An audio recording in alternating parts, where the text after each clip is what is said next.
Syro Malabar സഭയിലെ പുതിയ major arch ബിഷപ്പിനെ കണ്ടെത്താനുള്ള തെരഞ്ഞെടുപ്പ് നടപടികൾ ഇന്ന് ആരംഭിക്കും. 6 റൗണ്ട് വോട്ടെടുപ്പ് നടക്കും. എറണാകുളം അങ്കമാലി അതിരൂപതയിലെ കുർബാന തർക്കങ്ങൾ ഉൾപ്പെടെയുള്ള വിഷയങ്ങളാണ് പുതിയ മേജർ ആർച്ച് ബിഷപ്പിന് ഉടൻ പരിഹരിക്കേണ്ടി വരിക. കർദിനാൾ മാർ ജോർജ് ആലഞ്ചേരി സ്ഥാനമൊഴിഞ്ഞതിനെ തുടർന്നാണ് പുതിയ മേജർ ആർച്ച് ബിഷപ്പിനെ തെരഞ്ഞെടുക്കുന്നത്.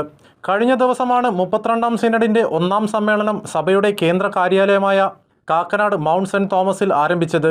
സിനഡ് സമ്മേളിക്കുന്നതിന്റെ ഭാഗമായി പ്രത്യേക പ്രാർത്ഥനയും കഴിഞ്ഞ ദിവസം നടന്നു. ആകെയുള്ള 65 മെത്രാന്മാരിൽ കർദിനാൾ മാർ ജോർജ് ആലഞ്ചേരി അടക്കം 80 വയസ്സ് പൂർത്തിയാകാത്ത 53 പേർക്കാണ് വോട്ടവകാശം. 6 റൗണ്ട് വോട്ടെടുപ്പ് നടക്കും. ആദ്യ റൗണ്ടിൽ തന്നെ 3/2 ഭൂരിപക്ഷം ലഭിക്കുന്നയാൾ പുതിയ മേജർ ആർച്ച് ബിഷപ്പാകും. സിനഡ് തെരഞ്ഞെടുക്കുന്ന പുതിയ മേജർ ആർച്ച് ബിഷപ്പിന് മാർപ്പാപ്പയുടെ സ്ഥിരീകരണം ലഭിച്ചയുടൻ ഔദ്യോഗിക പ്രഖ്യാപനം നടക്കും.